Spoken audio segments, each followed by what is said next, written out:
obi tinche a substitute yes here ka de beba ball no na kwa no wo ye warm up wo na touchline wo ye warm up no wo jump no kwese wo head enframa yes akodo sim oba match mu a emu be ye dem afi no waba wo ba ya ni amane pass oh no yi ball no akoda to the chest no a chest no a head no the call hey na steady ball say ye say akwa we de wa bedi we any 5 minutes akombo bi kemu ma the true passer emikal kwa wuntime nko on what is we flatter to deceive ene before ene na Ghana nyina aban no kasa ma for penny Felix Kwadwo so e de aya announcement say ena se bebesi o magan na mu die wo se de bay rambo in the jungle wo se de be ba ne die rambo in the jungle just a bin see that wey rambo in the jungle ni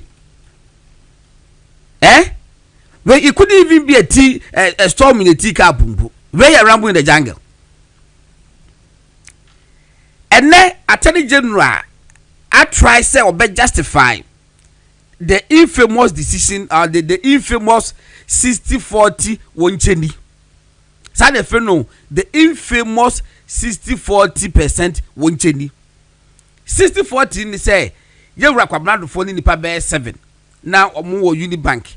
Na aban ese o modi bone sika sem bebre sika na almost 6 billion Ghana cedis about 5.7 billion Ghana cedis and this aban buy in fact yet some da asem go book court da the better say last week Dr. Yine say an se die asumduaba na Dr. Kobrado for say sika do betua it was not Dr. Yine no Ejani 2 minutes so any Dr. Dofo akwase dem I agreement say Dr. Dofo emphasize 60% of sika namra na 40% Dr. Dofo emphasize na taso but obunti o was say what need Dr. Dofo akwa agreement say sika na so obetua no won fa emu 60% emra emo man no na 40% na aka no won fa na taso no nkofi ye fa ne nkoafiase eno an ye wie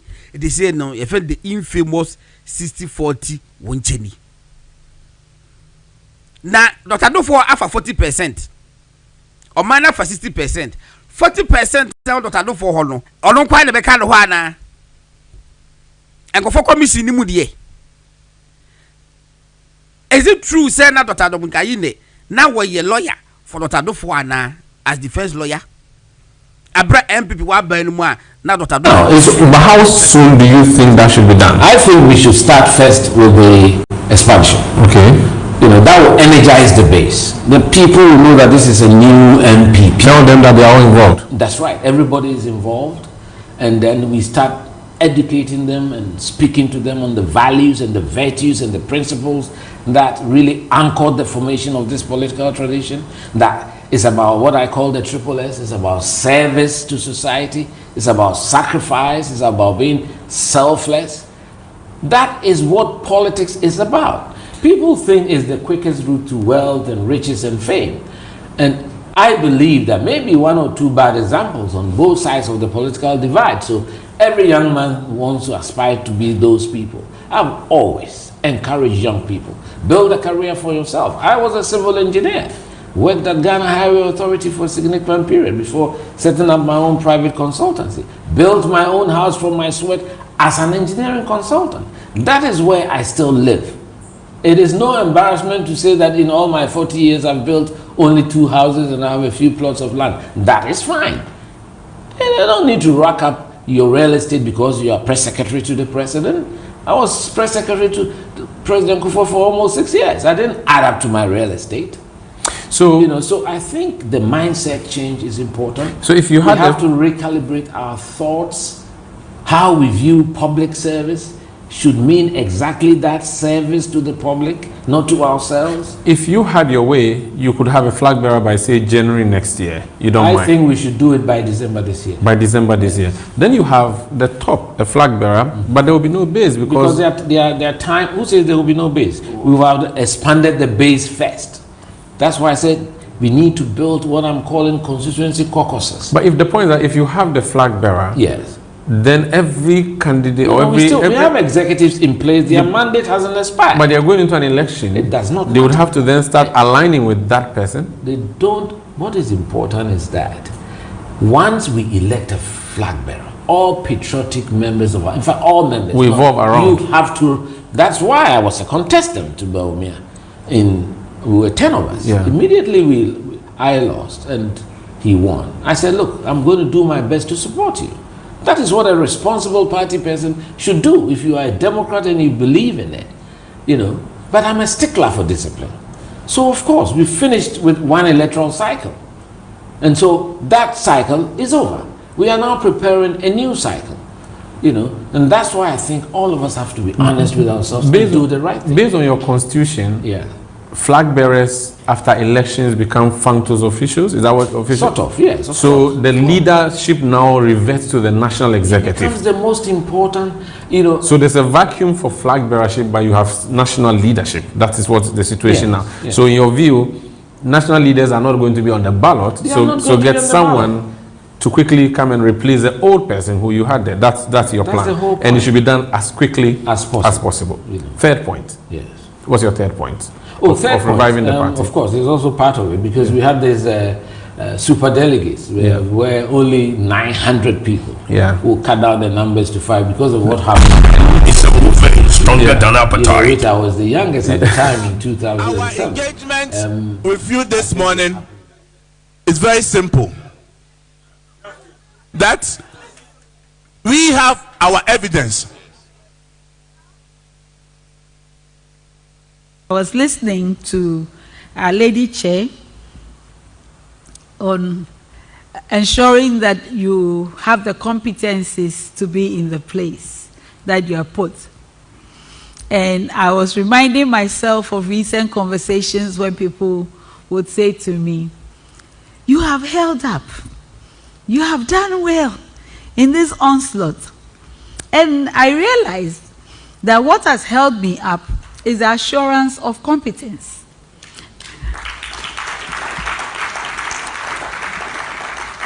Simply, no decision that I have made in my role as Chief Justice or in my capacity as President of a panel of the Supreme Court has come from anything but a knowledge of law. No matter how many noises are made, the law is the law. And the only answer one can give to all the hand-waving is the legal answer, unless we want something else. But I am quite sure that Ghana as a society is not looking for Chief Justices that bend and give them something other than law. And therefore, here I am. Everyone gets on ensuring that you have the competencies to be in the place that you are put. And I was reminding myself of recent conversations when people would say to me, you have held up. You have done well in this onslaught. And I realized that what has held me up is the assurance of competence.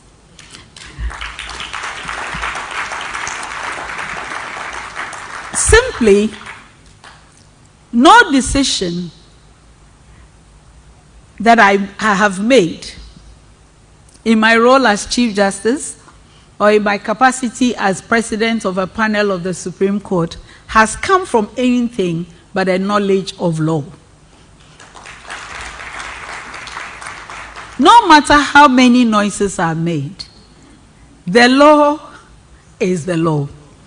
And the only answer one can give to all the hand-waving is the legal answer, unless we want something else. But I am quite sure that Ghana as a society is not looking for Chief Justices that bend and give them something other than law. And therefore, here I am. My brother on the other side. the law. Thank you very much. Let's welcome His Excellency.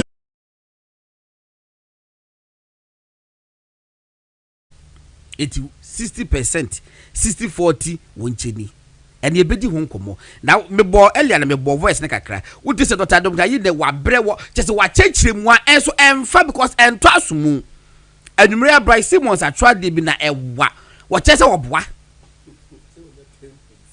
Was say was share no ye ne calculation no 60% na was say aban enya no was say Dr. Adam da yi de boa na aban enya less than 11%. 10.something%. Ajana 1 ajana 2. Na sa ajana wajana na meka se kuma se kwa na sa bro change na bi wo na ekoso ye no ne bedi hu nkomo pa ye nuanom a ewo boko ene ne mpotem yesre babi ade na durubia mo matu nkotwe de atwene yesre Ghana mpanifo munya kasapa kasade bi enkyere ye nuanom a wo boko ne nipatem meti su minti dase entokobi esi baby o my God the mu a sukuufo ya mo school mu ya o mpia bontinyon and I can say no home Acting the General Secretary, our former President J. Kufuor, former President Nana Addo Dankwa Akufo-Addo, who I'm sure are watching us, the former Chief of Staff, the former Second Lady, my beautiful Samira, members of Parliament, former ministers and former members of Parliament, former MMDCs, our national executives, external members of external branches, regional executives, constituency executives, electoral area coordinators, polling station executives, and representatives of other political parties, fellow Kukrudites. Kukrudu. It is with mixed feelings that I welcome you all to this National Delegates Conference. It is a joy to see the representation of our party from across the country converge once again for conference.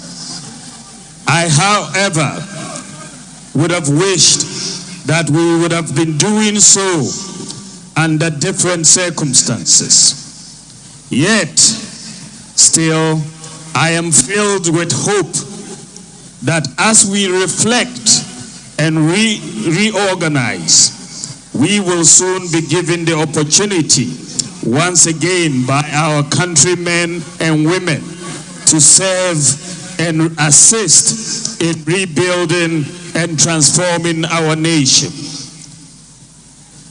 Kukrudites, the task ahead of us is one that we have to conduct with diligence and measure. In times like this, we should be focused on strengthening our bonds of unity and reinvesting in the ties that bind us. Our foundation and our strength has always been in building a united party. We have been the party that has over the years built the broadest coalition of citizens, not just to win, but to govern. We have been the party that has over the years offered hope to the largest diversity of our peoples. Under our tent, it has not mattered where you come from, whether you are Sefi, Fanti, Ewe, Ashanti, Gadangme, Krobo, Dagomba, Wala, Dagati, Konkomba, Frafra, or Mamprusi. It has not mattered what religion you practice, whether you are a Christian, a Muslim, or a traditional African religious practitioner. It has not mattered whether you are rich or poor, or whether you are formally educated or not. This is why the root of our party resulted from an amalgamation of parties from different parts of Ghana and different interest groups. Let us remind ourselves that the parties that merged to form the United Party included the National Liberation Movement, dominant in Ashanti, the Northern People's Party, representing the Northern Territories, the Muslim Association Party, the Anlo Youth Organization based in the Volta region. Ga Shefimope represented the Ga interests in Greater Accra region. The Togoland Congress focused on British Togoland interests. The Federation Youth Organization. It is clear, therefore, that the bonds of unity in diversity has been our lifeblood and our foundation. Now more than ever, we must refresh them and desist from any language, character, or actions that divide us. With unity and consistency, we can regain the trust of Ghanaians. If we are fractured and at each other's throats, none of us can cross over and lead us to fulfill this party's purpose. Let me say that tribalism and religious bigotry, from whichever quarters it emanates, pose an existential threat and should have no place in the new patriotic party. We must also be consistent in pursuance of our effort to address not just the challenges within, but more importantly, the challenges that bedevil our motherland. In governance, there are ups and downs. Through the President J. Kufuor and President Nana Akufo-Addo periods, we succeeded at many things with monumental and transformational achievements. Their achievements, these two great presidents, their achievements will stand the test of time. We have also learned useful lessons in how to improve some things in the future. We must remain resolute and consistent in doing the right things again and in applying the lessons the next time. We must ensure that Ghanaians genuinely see the lessons we have learned and are willing to apply the next time round. We shouldn't be shy about them. It is then that our fellow countrymen and women will give us another opportunity to serve.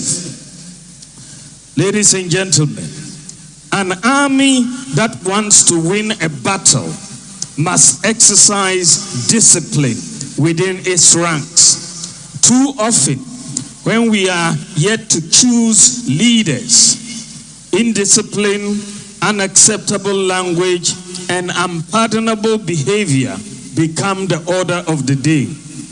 In the end, when internal competitions are over, the attacks we would have launched on ourselves become fodder and ammunition which our opponents use to attack us. We experienced it in the 2024 campaign, and we should not let it happen again a second time. This is why I call on all Kukrudites to stop internal attacks now. Let's stop the internal attacks now.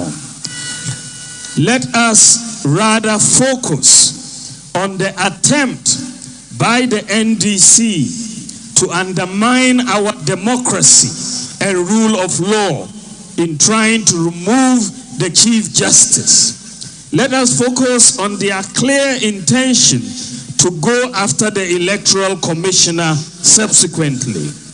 Let us focus on the violence and thuggery their hoodlums carried out in the recent Ablekuma election, in full view of the police and cameras. I again call on His Excellency the President to bring the perpetrators to book and to remind them that the elephant never forgets. No matter how long it takes, we will prosecute the perpetrators when we assume office in 2029, inshallah. To the leadership of the party, I ask that you be firm and crack the whip so that discipline is maintained within our ranks. It is with discipline, humility, lessons learned, and the pursuit of a common good for Ghana that we can become the refreshed party we desire. Finally, in all our decisions today and in all our actions towards the reform process, let us be guided by the rule of what is in the best interest of Ghana. At dawn on December 8th, 2024, as I prepared my remarks to concede the election of 2024, my singular focus was on what's in the best interest of Ghana. I am fortified in my heart that as politicians, we should always be guided by what's in the best interest of Ghana at all times. What represents the best example to Ghana's children? What is in Ghana's best interest will always be in the best interest of the MPP. We cannot ever go wrong with that. Let us showcase it more and more as we reflect and rebuild. I have no doubt that notwithstanding the challenges ahead, of which there will be many, if we are united and disciplined and work hard, we will win the 2028 presidential and parliamentary elections by the grace of God. It is still possible. The National Council can say, and then year 29. Me fan to Ghana phone na LPP phone na nim say, and then ye bie akonya ama party mapa omo pese omo di party na nim as presidential candidate for the 2028 elections no, and then akonya no aba beda ho a ye bie nominations no. Na and then 29 July ye bie nominations no wi a 28th August Thursday 2025 you be close nominations no. Oye ni free one the party ne kan say obi a opese utu franka ema party no the broni friend no nomination forms no opese obeji bia 100,000 Ghana cedis. And now so the nomination forms no na o submit a bread party no so a and also so party no 500,000 Ghana cedis. Then you know you're no bankers draft.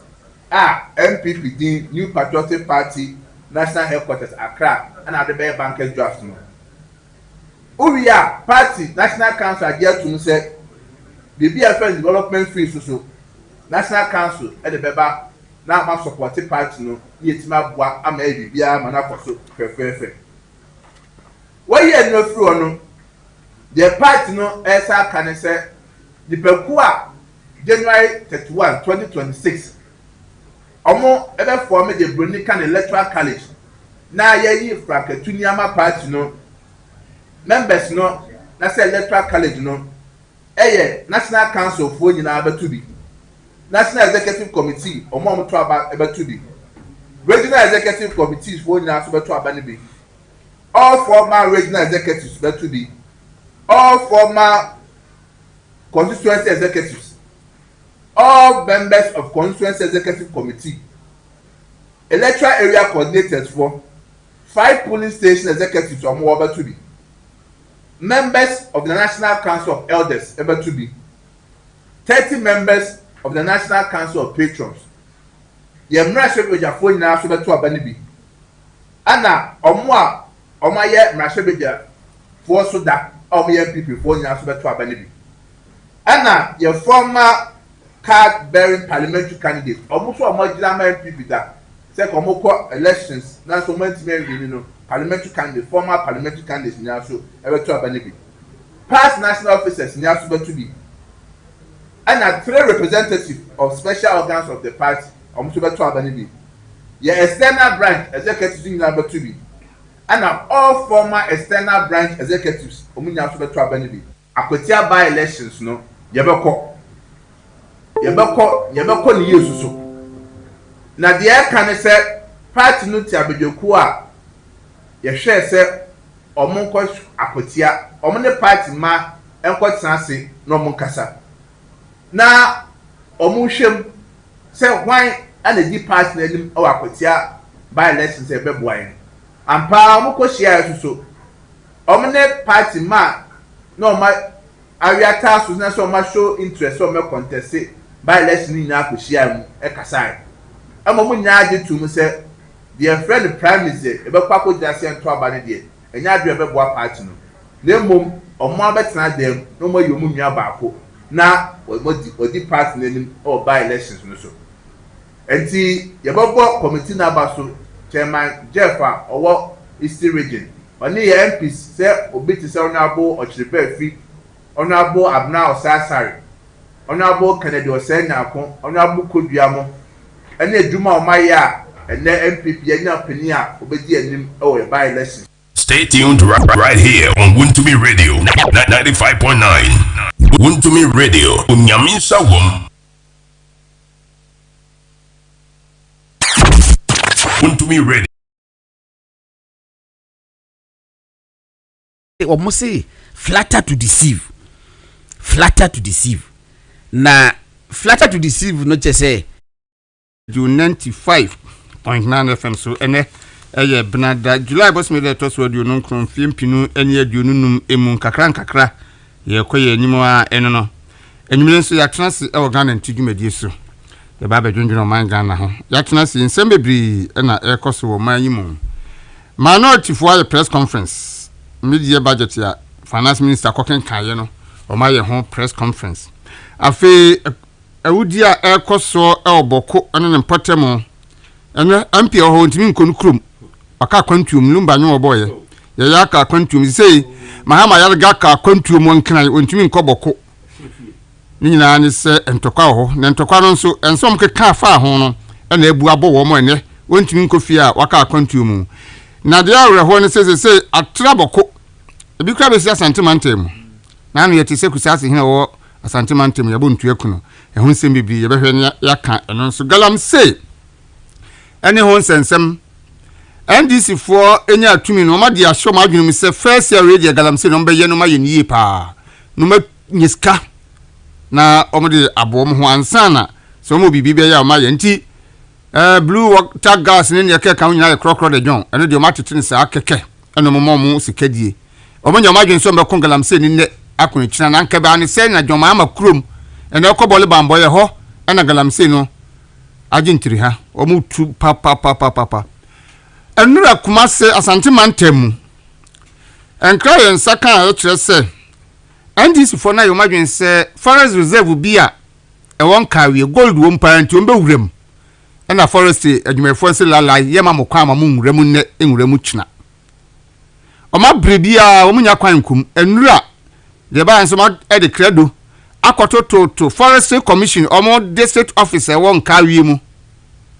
na woni se omo ye nsa se enkawie de no nkoma tutumu amanfo be kasa ha mo pekwa akọ forest no mu a ya ma mokwa manko mu ntini ma betutum enti omo kototo offense nso die mu eno mo kototo be kwa die mu minimum abodam se ma basa anko ofuni tirim omo so be national security operatives na nkrofo ye adwuma no makwa akototo office no mu se omo enye adwuma efise ya ma mo kwa mo manko aban kwaya ewo ha ye nyina ebo ho ban no mu eno ho samso ye be kan nyame yadman ppfo se akwatia ba relations no omo be ko omo aboabo am ho payie na de si abele kuma no ofo no de bi ntimi nsi akwatia ho no enti se obi si o ye be ma se no obi a ebele no so a ye be hwe obetu dwa se attorney general se Dr. Kwabena Dofo o man sika ne nkrofo sika wodi ye no 5.7 billion Ghana cedis no watwam 60% nti asem no watwam ana Ghana for say sa na sie be ko no mawe mu enti ufo o man sika say 100 million na o de 40 million ko show dem na de 60 million ebre abana chese wafa ho adi sa ne be ko no ebi se o anya no kre eno Brad Simmons be kan say o obo asika nkra watu akosoro kra na bi a 10% ene kane Attorney General Godfrey Dami say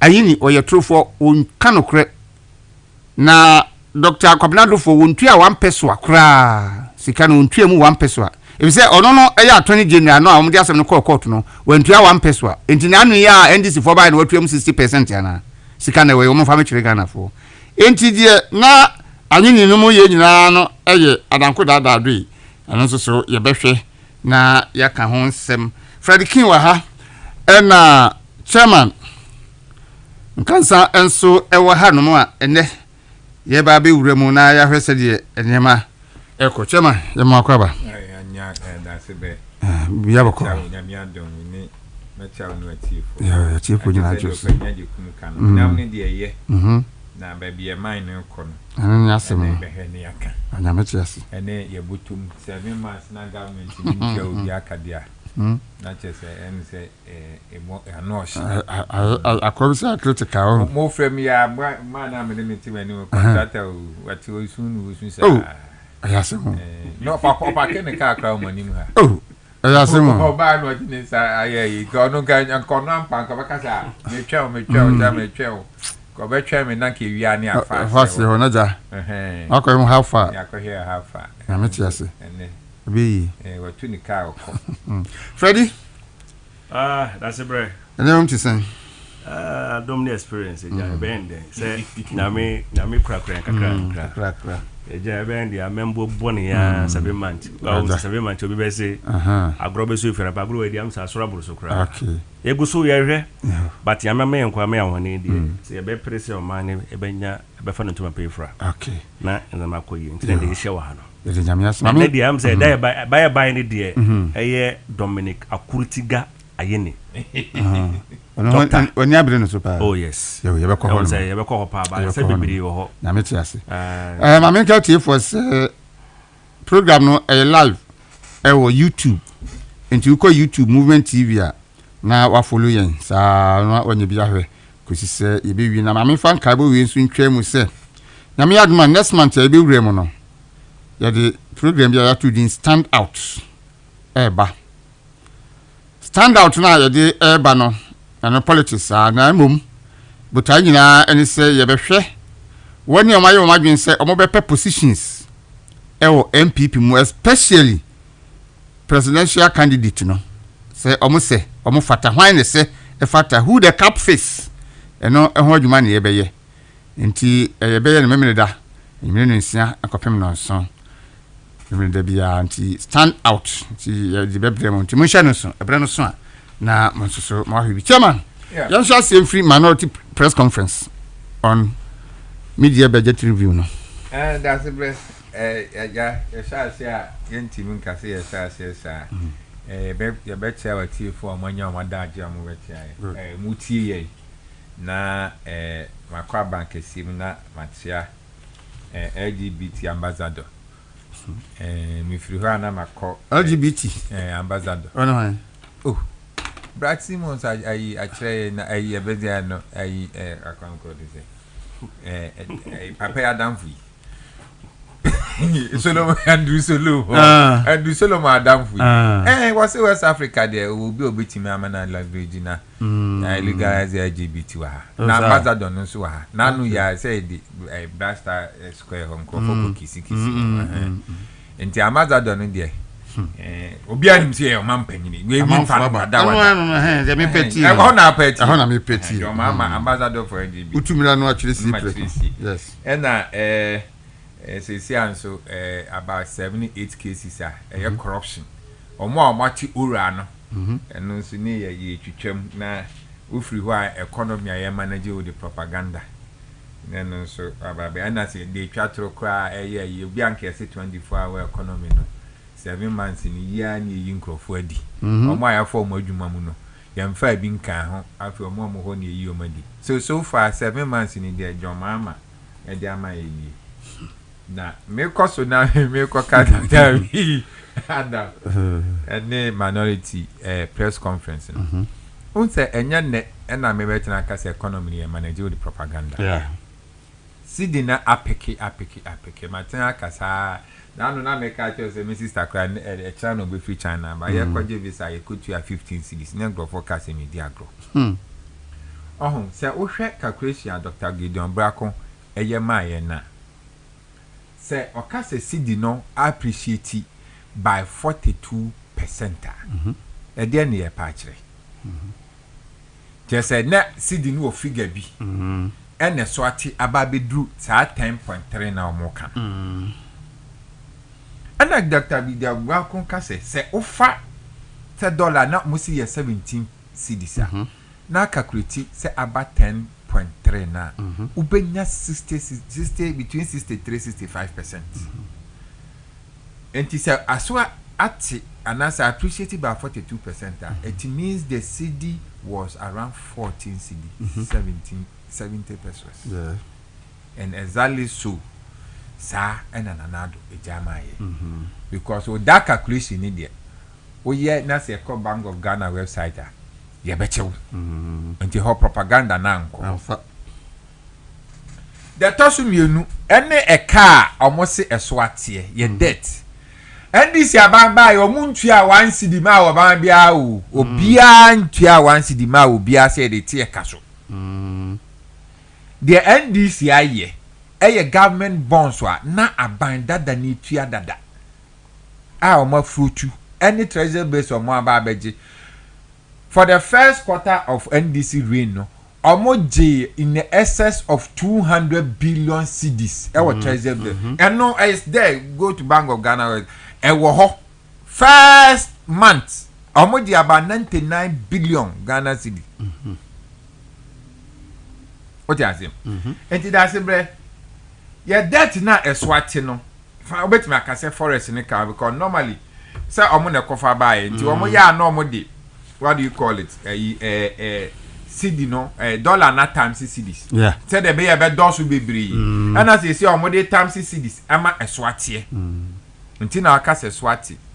Na debt exchange program na Dr. Mi Adam kase omo criticize ya na haircut na hairdo anywhere normal ni nyina omo kan no. Debt exchange no ana na no was it last week or last 2 weeks? French ambassador Kotina finance ministry amko cancel debt of $87 million and no ka ho na ma ye debt ne so ate eye say pa akufo ado ne na aban ye debt exchange no and no na akofa sa e ka na so ate na ene ye ka 43% to GDP na ye ne sa nso a Dasebre no ye e ma u GDP no so kosoro because you are not paying that money because why your budget craness and ka ukotua uko service that debt in advance ukotua interest affect your GDP a free bookum until debt to GDP ratio na perform and your economy is booming, is growing. And this is by omonfa say bia maya Emma Ghana economy grow. The name bomb mobile so pa a gold board anyhow moto good they are not so crano local marketing was a problem.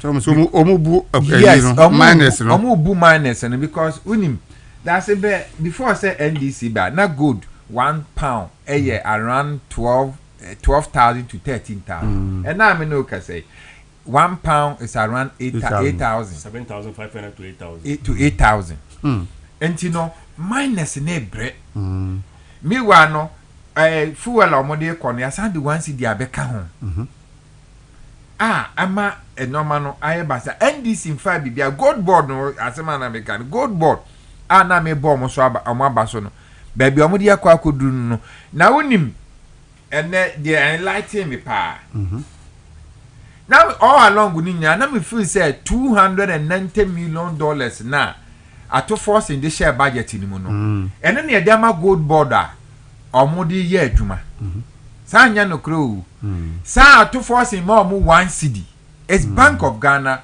who is a ema omusika finance purchases of gold na you see ato enya $5 billion and no crano the figures of 51 tons and 52 tons by the president 51 tons by the gold board and the finance minister and also contradiction until 1 ton be yaira was in between 1 ton of gold in Yasam Kito. That's 1 ton of gold and Yasam Kitwa. Because the whole Ghana from up to 2022, now said the whole Ghana, not Bank of Ghana was 8 tons. So we are talking about 1,000 kilos. And 1 ton 1,000 kilos.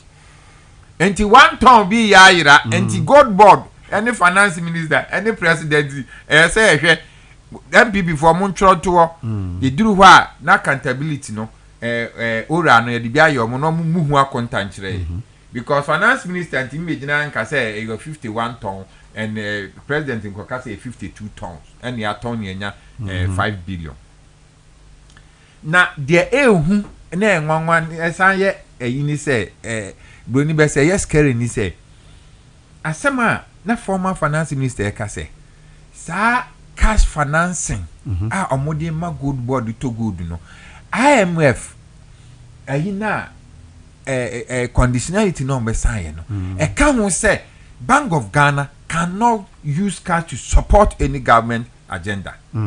In other words, you can't print.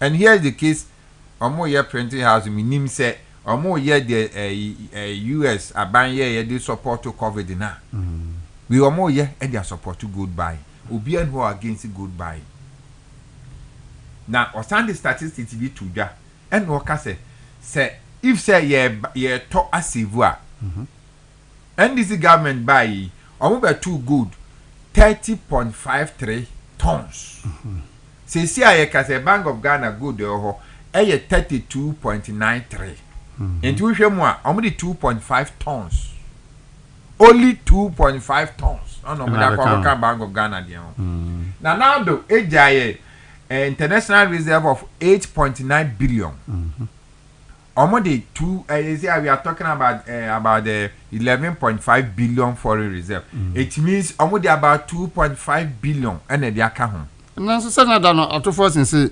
Ekufuado anyeska bia no mo to anyeska bia but it cannot happen say omo and dey 11.5 billion ato ho and atofo say na gina parliament in March no present budget no or cancel foreign reserve no as obi ankonkofa budget no no nkohe and this wo hwe the 5 billion gold board say omo dia aba in dollars na thank you the ka foreign reserve no ankanya ni ba bi eginan sa wo hwe sika no so omo dia to gold na ena sanka dia aka no so ko Bank of Ghana enka ye ni 32 ka samre nka ye sanka ye head towards 40 ton enti sika no e wo hen in between no gold no way in between no sika no e wo hen Ghana for sa question we next time when NDC for she and the president she amumusano the next point I make also no so and they say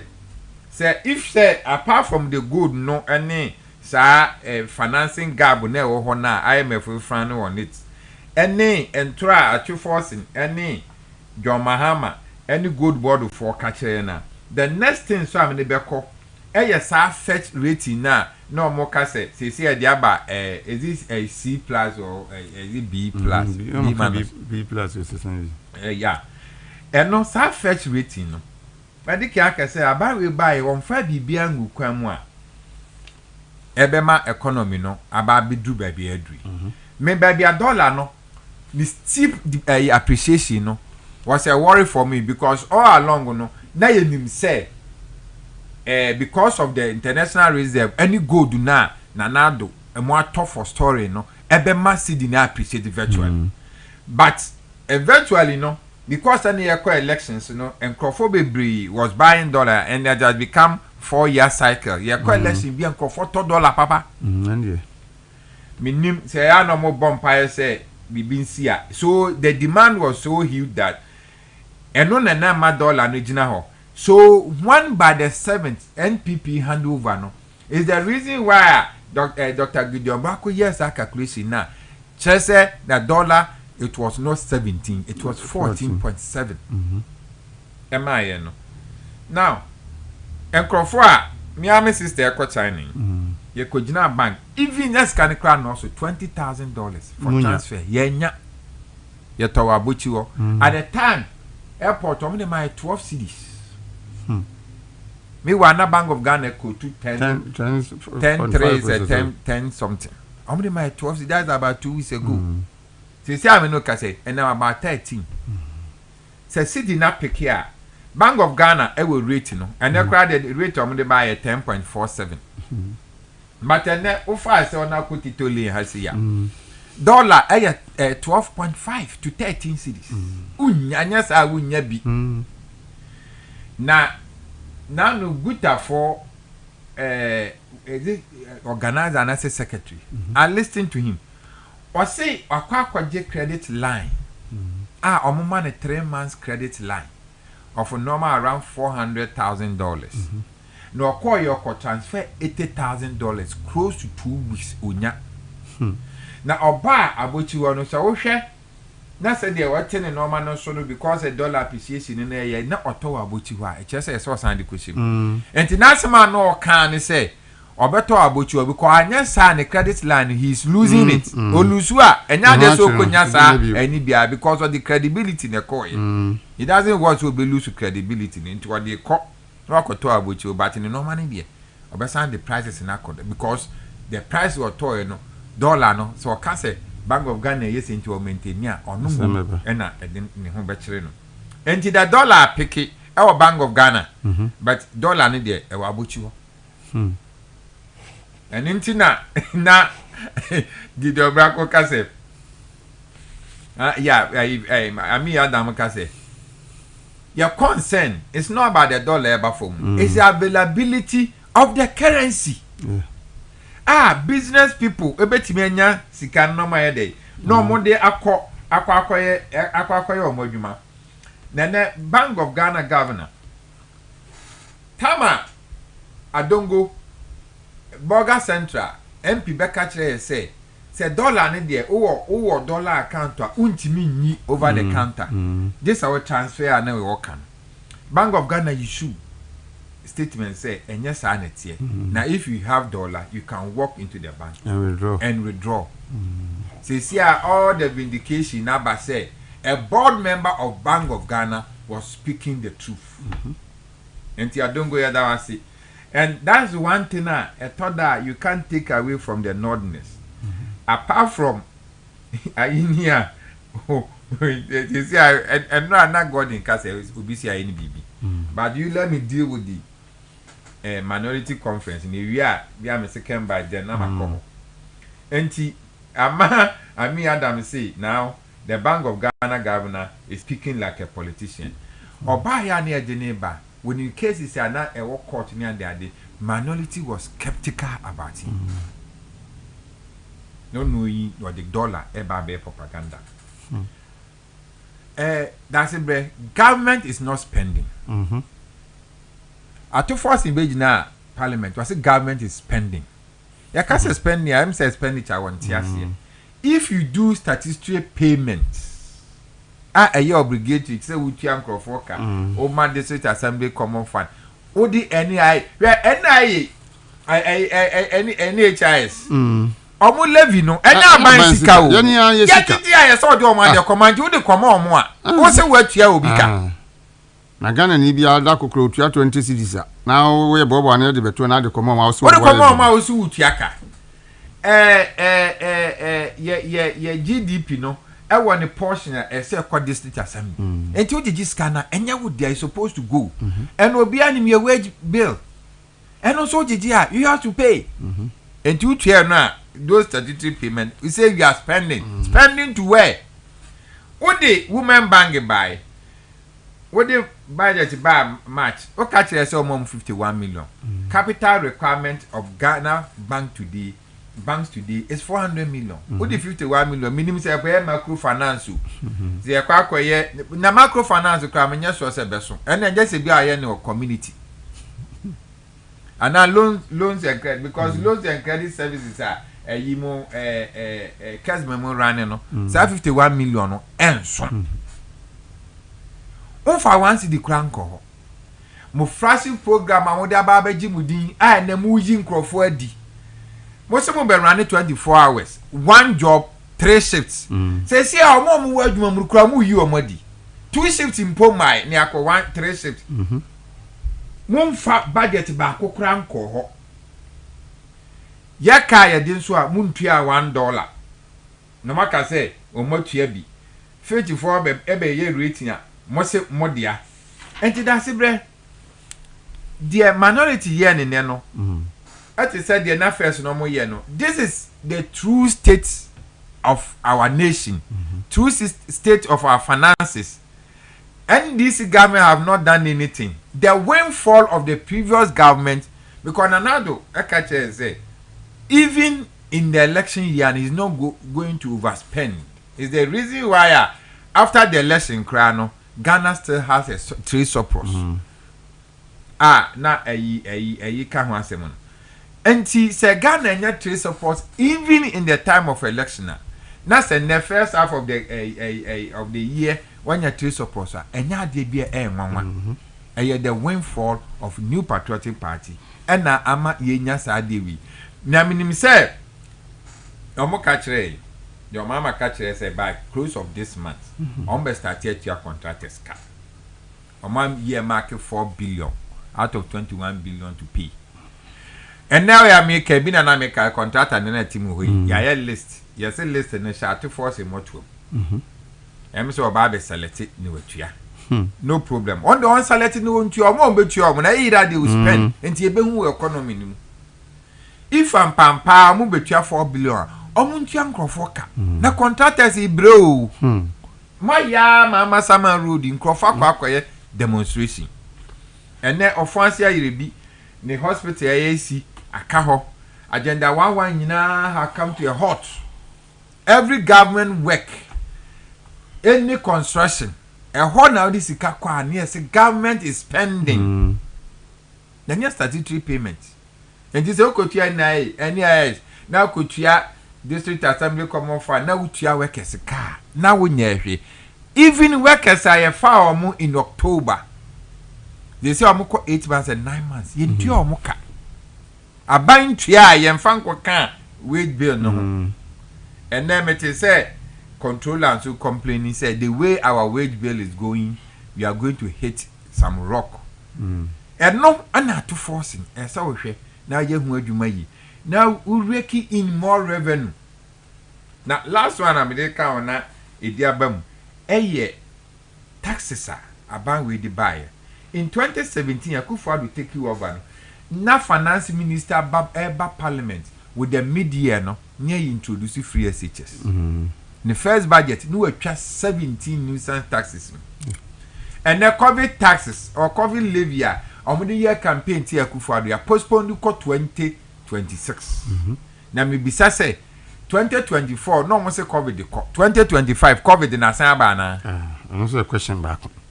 I know your question back. Ghana for ya bobo we nyina so a kire mu na mo de ato ho. Afei ye wie ya NDC government ene finance minister former FB yaniam yahu so may introduce nothing more no less than 10 new taxes. omundi aba and the ship on your crowd omundi no omundi ye na ye 20 tax that so ye 23 pesos no they see omundi increase ko 1 cedi 93 pesos of which we were talking about over 1,000 percentage points. No omundi Dr. Jampo akoto no Professor Jampo or tutu na or titibi na no near sin echi ye ni ano nam lending Ghana Shippers Authority. Ghana Shippers Authority. No one in am lending na or coach. Gombataza. Yes. Or you say our dashipum and you say our neck jana washi. Or say on the bumpire say NPP in now position. But Ghana for no more to Abama NPP no. And Ghana for more to Abama NDC no. Umbe who say see a minority finding a way na ya DNA see from na ye church muno. Ama Ghana for who say economy no is not run on a scam, it's not run on a propaganda. The reality will catch up with the NDC. Not too distant a future, but very soon. So almost start to say omutia a cut to the a leveler so mutia contractors in your musica not rare expenditure, not statutory expenditure. Rare expenditure caught up with them. You be home baby suicide at the body home. Okay, hello as chairman business for I want to me radio 95.9 FM Ghana and TG Media near Dasebre mono.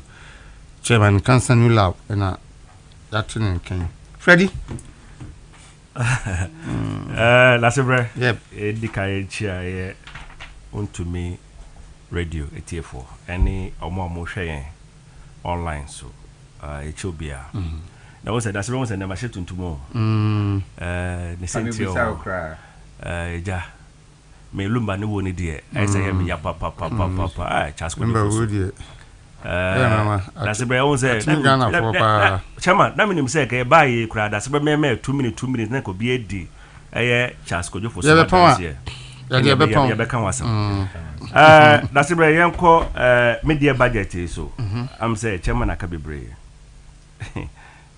propaganda economics propaganda economics and fanya propaganda if you say what dey bibria over to the propaganda but what the economics here propaganda apomidin with the propaganda education with the propaganda be buaka we what was the chairman wa church figures in I mean sign ko sudu na me can say as a country we must be guided sir ade we are massaging of figures, presenting inaccurate figures, trying to paint the previous administration black to make this current administration white, it's neither here nor there. Wo ato force. Yeah, Mr. Cry. Over here, my enka in baby atwem. I say Ghana.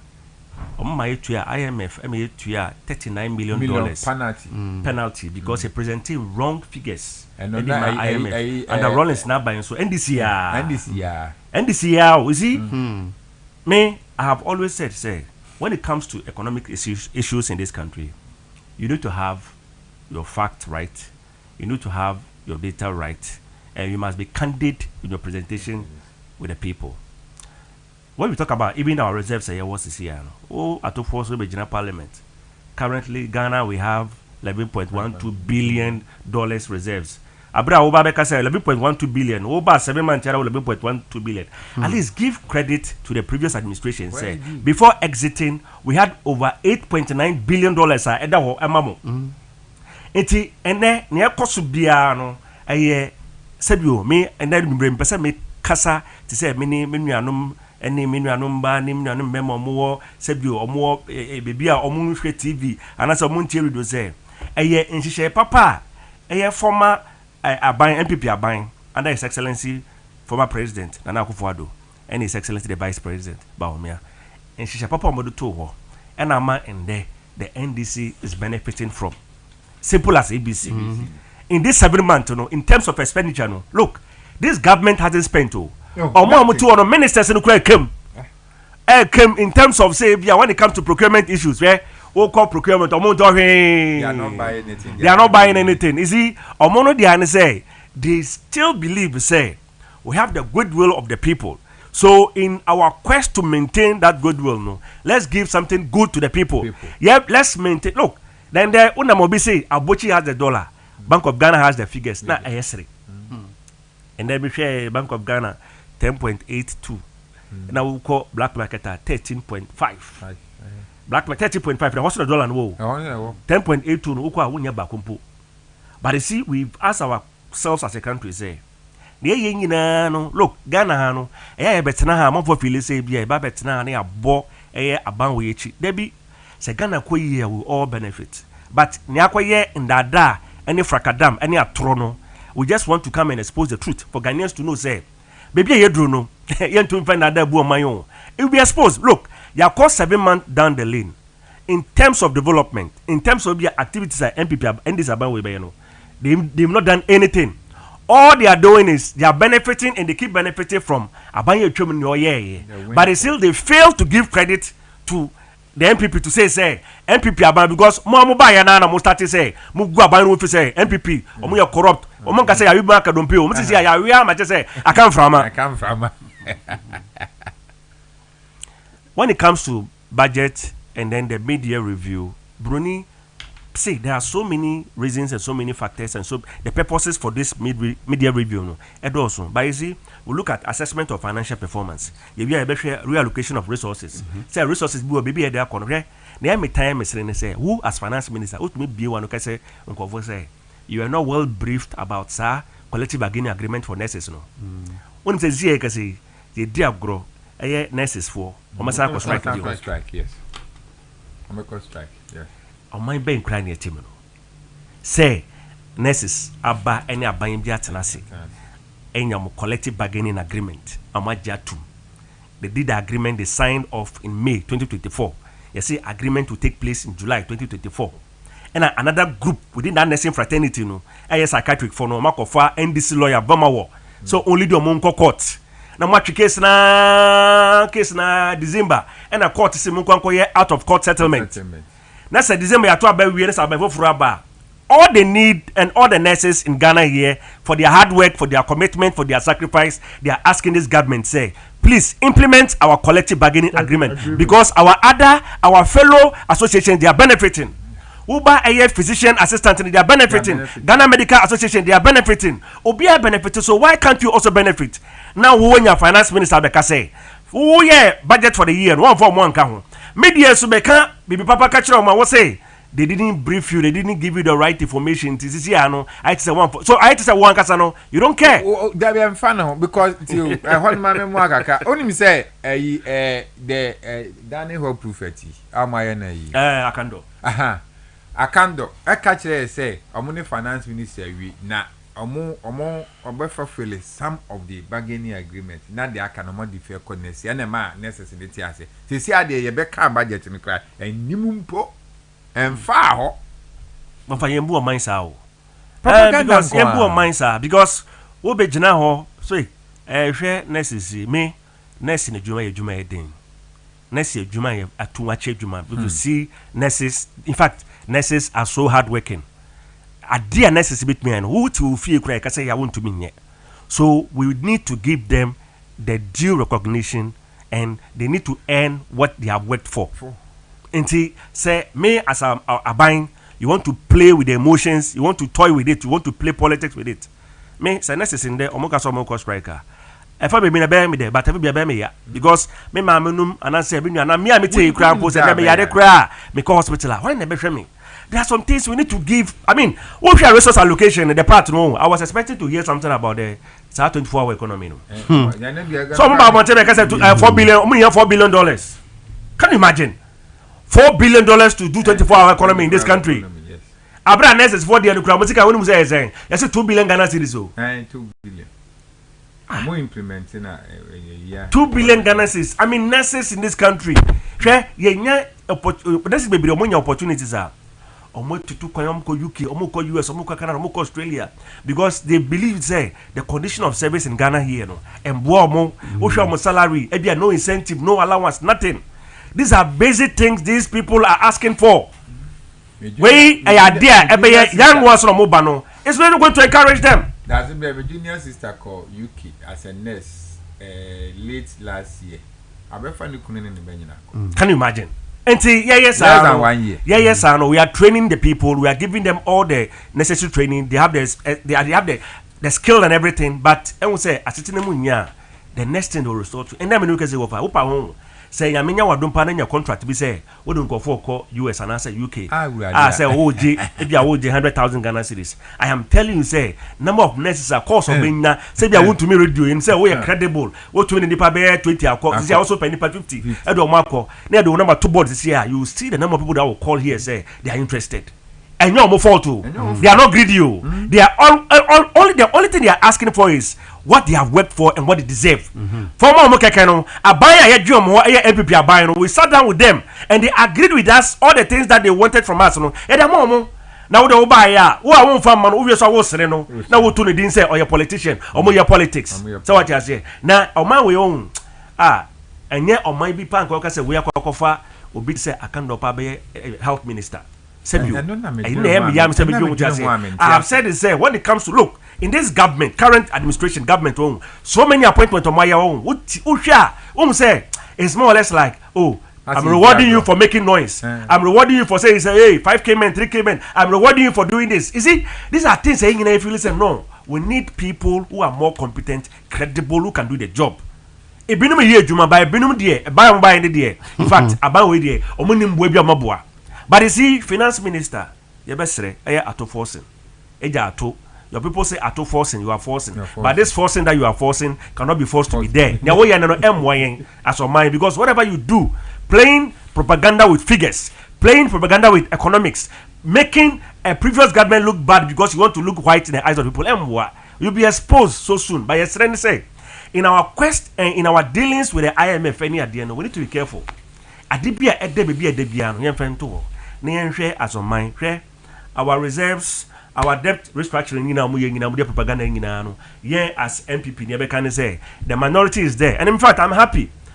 Former finance minister, Dr. Minanta, and in for a year could upon learned people, they will just come with the experience and the knowledge they have. Saminde wa on mind the teacher and this for and the teacher of my and you Ghana for you and the teacher of my into tea na weka na tea na memeka na near woman a year babuano yemfa na yin fanya juma because 7 months you call 8 months 9 months 10 months no dollar near ye I say so I say so fuel yes here over how does this fuel there I say it's full across internet bundle. This year no full across internet bundle. As operation double level ya muda tu so ya kan wasa almost ya me nka yenye din ne minutes ano. Ni nyina nka. But you see, wa me nka to boot omuso mo jesen. Go read the media we no to boot no muso magini ade no. You see, even the roads aya ya Ghana no. Everything with this government is like they want to make the Nana Akufo-Addo government amu twe mu say omunya papa. Na mo na mo ya papa. Me want so nya hwi over say we say ye we be ko hen ye be ko boko ayi so kra ho ayi ni kra ayi ni yen so e da wa ye be e say 2 hours so enti ye be heard abusa for aha you to say 2 hours so 95.9 FM enyu me kan fo nature medicine so mu papa na ma say yare bi how to true mo stomach ulcer typhoid fever wa wanya diarrhea na indigestion wa aduane to yem na yem yo ya no wa duru so hwe tra kwai gastro mixture nature medicine diaba no ya oba kum ya friend menso plus mixture no de ma na use yo me man ka ho eni se oba obu nsa ote ya oba wonsa bu onsisi so oba wanya yeast infection no unya menso plus mixture no bi no ma no ano no ebetu ase no ayi free sa so nya mema mo de ewum be ma bi adi free 35 years e kono a natural o prostate ni sha se kesi o prostate ni ye kesi no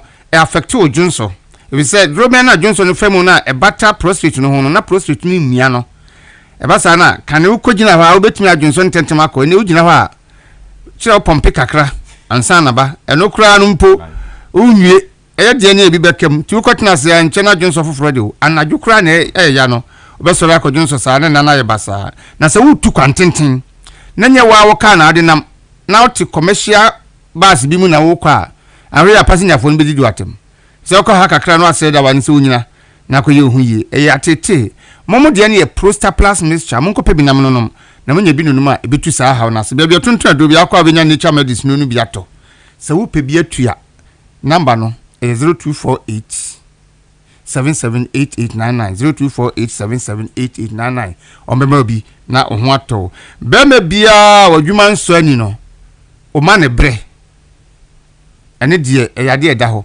because be ma yadwuma yi anadwo na oba na ni gi a ade kye ankwada no no nso ni gi kese na so wani wadwuma na nso ani na oba no bufu anopa enkwada na de aye wo mo aduane kura be no akura no na aye bibie ho akura boni kakra bi ni ebo na tiko na no kobofom yes I how hadwin be ma mesrew entra ho ma oma ensofa ewo modem a wontimi mo na nadwunti na se uhunu se wo horsepower no so tiba fom a Tabia Herbal Center for the Tabia Tekumaba omo the turmeric and flaxseed black pepper ginseng ginger na frafra ye eya dwuma o mementin godon so se men kanche obi asa dwuma eduro be ka se dwuma o mementin mu no ehia further and better explanation bia we ye be manya wotese se eduro we eya dwuma o mementin mu ana akope bi e be boa o be be tuntun do bia benya Tabia Tekumato se ope bi atua won number no 0243 686861 0243686861 home appliance Ghana open home appliance bi atwa baby esa odo ani kire Hisense me so me home of home appliances say television air conditioner microwave blender rice cooker fridge deep freezer open washing machine electric iron electric stove gas stove home theater bi na mobile phone nyina akọ Hisense a obenye bi ato obene me fe na ye papa ade ba akopɛ na Hisense for di brigana for ni so o mse before de yesi ade ane bo den ene ye papa Hisense for ni me fo pa bete papa babu si di enim ne ye ka de ye hunu ne di ho adanse yei oba ye office a fridge ayi su no ye koto free Hisense na aba ne si so na ye adwuma ye miesu ankyere obeka se ye dum no enso obo adwuma kama pa ti kokopɛ bi to ne beboa o mato o showrooms na petingan ha ba bia district bia wo su bia showroom ba kwa na mienu ho enti de obehia ni so obefre wo mo on number ni 0302 550 000 0302 550 000 ofra o mebusa ba bia wo no ma kiro showroom eben wo no akotowa de simple kra na chese okọ wanim ti abusuafo ye to aso se afi na wo do afidi na to ha Ghana ntidwumadi ne de bre ye live ewo YouTube Movement TV okọ ha obenye bi ahwe ayam se anyini de no ehia mo enti ene mo yemfa anyini de nen one Dr. Kwabnado for se anyini ba ye operation recover all loot no we operation clear all looters ena se de omde aba enti woni a o ma wi a o man sika ewia Ghana mobrofo obi akoye abaye oseden obi tikumase ye masom obi se wia bona nam kwa ho na du ba bi na ma ton ne ma o kai kwa ho a ene hu na mane ni pefem amanfo aye se ya je musika kogu bank Kwabnado fo no ne wo mkrofo diska no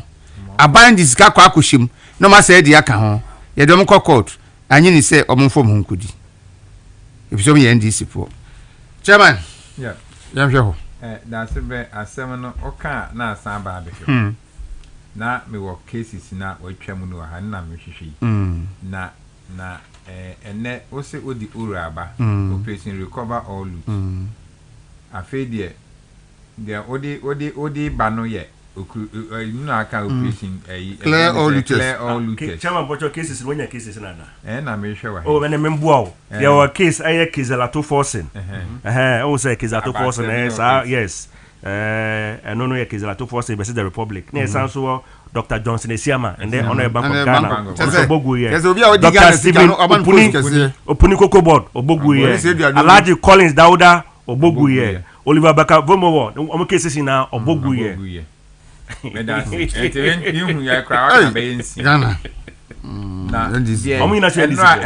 enra me betina na me catch go don say Dasebre sa papa na me buni pa anyini de na afi de say yes that obi a cast spare on him ba me nya san crofo no mo tena so mo di mpani fa atem ni bi etimi ndi na tem ba ni suban a woda na di no e ho asem na meka okay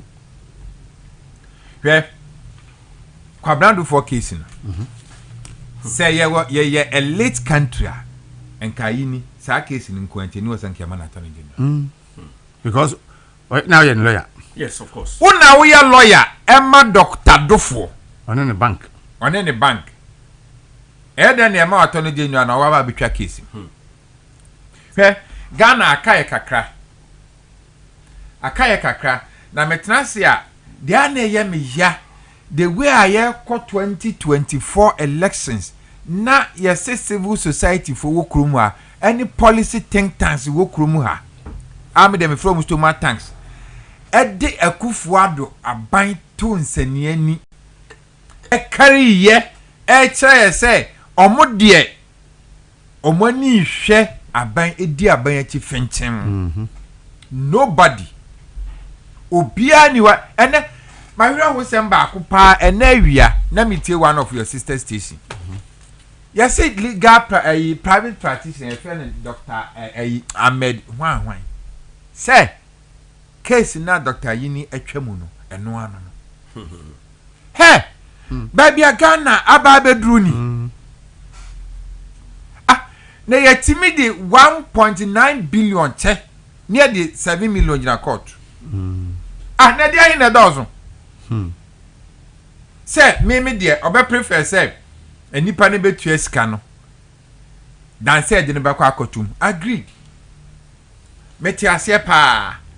Nanso even if Kabrando for atua 60% of 1.9 billion. And then $7 million in say the account. And $7 million in say. Yet you go ha eti o man mu ha. Yes, ya kwa hu $3 million e will be fee. Eti yam fa command ahoman so ne kon ni yenkoku no. 3 million. Aban what did you crofo sika? E dey akogu bank. What di baby eti na Unicredit wa. By the time omoko baba akwa na me no office na ni sika 1 million Ghana cedi na wo Unicredit. Bravo bray. E could be CBD and sana ni second scam. What did you crofo savings? Wafa. And I buy say no problem. Mame ma usika ni bi nka ho twice. E no so na masan yafa. Ye wie na se ya di nipa ni gina kwa na ndege ya me ya ne sem pipi for mo che dodo. Case ni mo che dodo. Se ene Dr. Yini ka kire se or the properties in eba omo properties ni din because ya gigi why you make properties ye bobi din e wa trasako. Ene Dr. Yini ka kire se Kwabra dubu ahin some of the properties were transferred to the families. Enti yankwa hwemra. The Dr. Yini ka kire no. But Kwabra for any na busuya.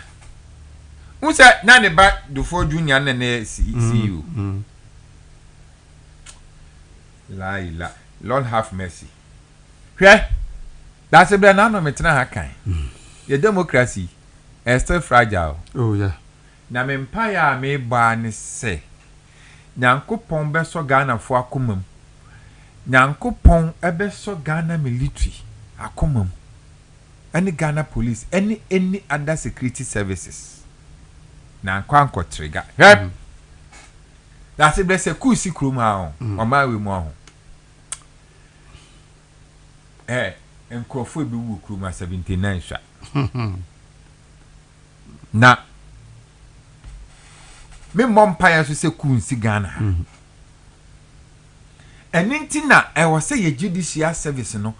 The independence no concrete. Me crowd you see a private member bill no say it's a begia. E was sent judicial service. For nankasa system e betimi yi a friend say chief justice. And long activity at the highest apex court of Ghana no kwana say criteria. Qualification in there because your TRCCA your uncrophobia bra among your judges there Makwa Supreme Court. And he said, "Who will be your career judge? Now, what's not even High Court, Appeal Court to Supreme Court? Those people, or more experience, you know, says who is Chief Justice, you did and also come to bear. But Nino, judicial service, and name na attorney general office ni egu ni sesi egu enye adwuma akoye political what do you call it akoye subset of Jubilee House because asem no ye ka free Jubilee House ye wura John Mahama gina Jubilee House enim ka kire ye say ema obi a ma ne ho mfa dwato ama say security service ni judicial attorney general ye na dwuma obi a me pachaw ema ka kire ne say o pachaw no ono de Ghana sika obebo ho ban Ghana pers na ye di sika ni nyina hye one na ban sa no a on ne dan no President Kufuor per the constitution you operate in 1992 constitution no any other appointment by the president omu nyina ye servant of the president the last person or the boss stop at the presidency the president himself even chief of staff from Kano, the president, all decisions is rest on the president because you operate executive presidency.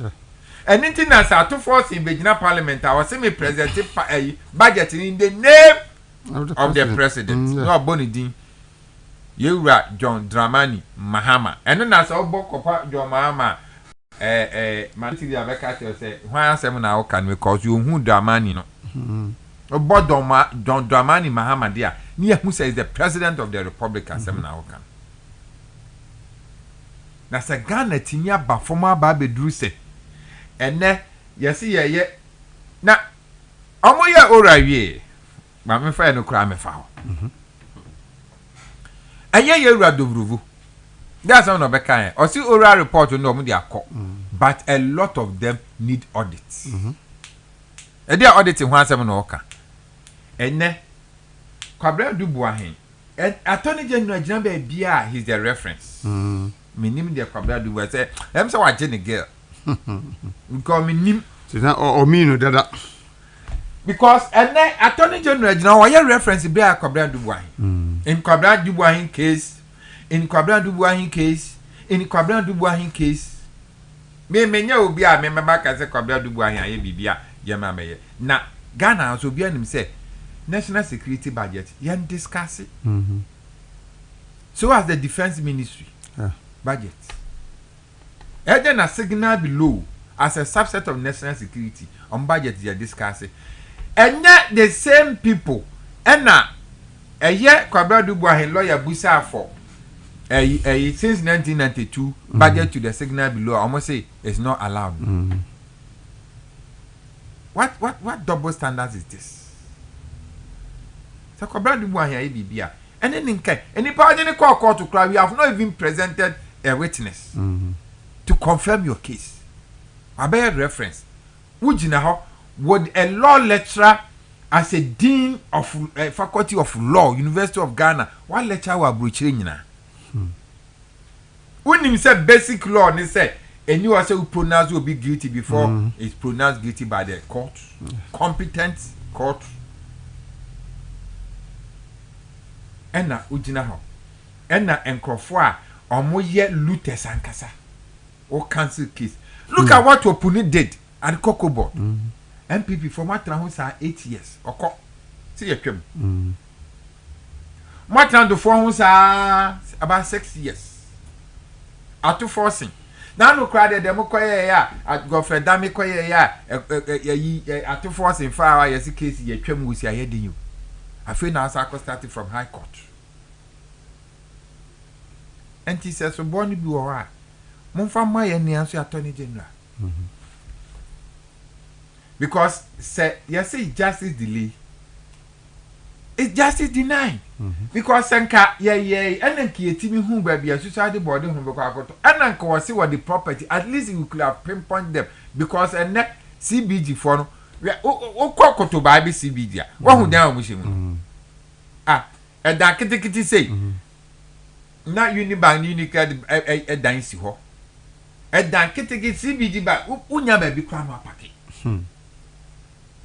and can bet me you see properties in I'm a mock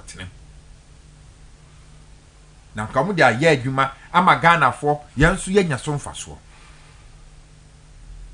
now Dr. Ini me there I say my senior brother me nye law ni bi ayi be say mo na mo come law school but the basic thing ni say enka doctor do for case ni buy no enka so catch Mr. President say ba sa case we there I have interest and my conflict of interest in tea say sa case we can hand Mr. President appoint me to the come fufuro aye bia Dr. Yini supposed not to sit on this case because what is it?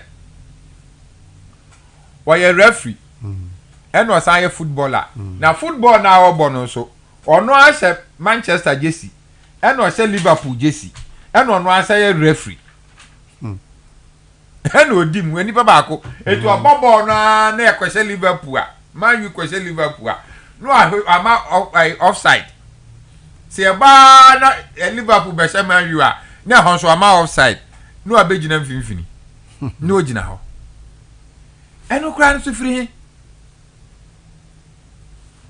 o so ya metwa case na minim se osu Afrikusi Agyei ho a because wo na aka kire se Kusi Agyei ko e bibia e wo se obeka kire ode ba Attorney General office. Yeah, that was a good idea because or prosecuting for in the name of the state and in the name of the state there all the powers are given to the Attorney General and the Minister for Justice and he said OSP court no prosecution bia and say on catch as what the cases in na on any betenase no enti na no Kusi Agyei ekoball ofurata wanted the ball first one na boko Shatawale Bejina Apache on. Or the catchers what they say Dr. Yini. Amamo any concert party any propaganda. Some the propaganda about Beji or Mina. Muni propaganda in free or Namunya Juma. A Juma Ghana for the Shamans and Munya now young say be at least Muye Bibi. Diaka ya sakin mo sakia kwa chief justice say chief justice no ne nam tenesa quarter mo ho akire mu me baby ameti ni baby e bedu ye democracy no any a constitution you say here review indeed we need it but Ghana Bar Association the bench any judicial council ni judicial service mo fa bail ko na mo amfa kwan be mu chief justice. The president can appoint to the Supreme Court, but when it comes to chief justice, mo yes system of balloting cry. E be ma career judges cry be who say in the near future ono so be drew where e bia na drew ni so. Dasebre. Na se ekoye ni say na yenya bibi say Attorney General bi e wo interest in any case a and was in the first place presenting in the because the cases have not been exhausted. Also, am 60% return do the abanso aye na say net here there. Okay. That's Abraham Mianso Yankwati company. Ne kwaje aban sika. So the son of na ya the 60% akọ. Oje anu agene kesi. Na ma 60% na 40%. Enti o de ekokra ye nye kesi ani mire ade beje 100 million. Na the 40 akosi be the 60 akomo. Na the 60 akomo. Omo twa ne abo. Na the 40 aba first. Omo twa na the 20 akoka ho. Na 60% na. Simple cry na play. That's it.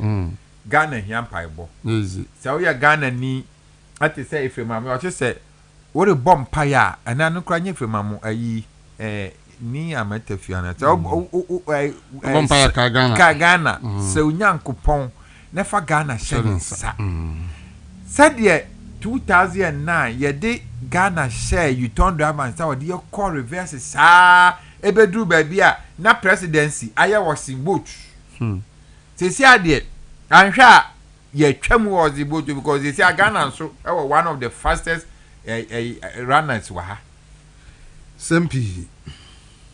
Na ya mom paye my Ghana mpanyimfo especially president because he say on man nisa. On na appointment was sign disappointment. Nyankopon mani hununu. O man ntiase se Ghana for to abama wa. Enya propaganda enya ampebo anaasɛ waretoɔ anaasɛ sɛ bipito asetena anaasɛ bianom anaasɛ maapɛ ɛyɛ adwuma so na Ghanafoɔ de ama sɛ bɛyɛ adwuma na yɛ hospital nye yi baako ya kwan nye yi yenya nsuo nom galamsey so tɔkwa ɛso ntwa na at the end of the day Ghana ni bia ntimi nya decent meal 3 square sɛ nye 3 kwa na 2 na 8 papa ɛyɛ okay chairman you do as TMC for your trust so Freddy Dominic I'm the chairman of Kabibri. Na Yanshadi. Attorney General, Dominic Kuritinga Ayeni, Doctor. Or ye be a friend of resetting. Proper resetting of prosecution. I'm say almost a resetting of Ghana. No buy any day. A proper resetting of prosecution. Now no appointment, is he? I won't blame him. Oh no, a hatchet man. Say Bruni can say hatchet man. I just say won't have force. Because there is appointed authority. A strategic appointment. Say many usimisi na umbra for him to come and clear all NDC appointees. Sebio omojina quarter and brand moody. And that is exactly Obaya the first moves or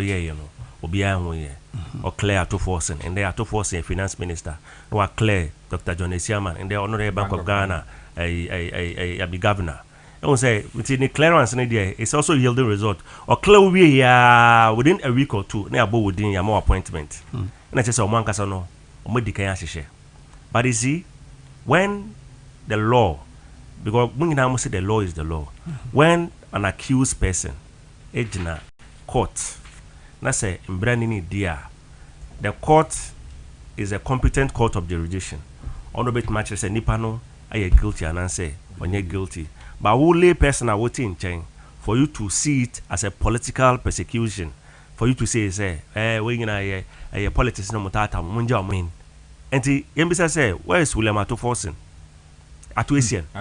William Atuesian yembisa ono so dey 90 and they can say because also say 60% and on any day nipo na ekoye and say the agreement came to 90 million or 30 million. Near man 1 million, we man 1 year say on venture the remaining 60 million.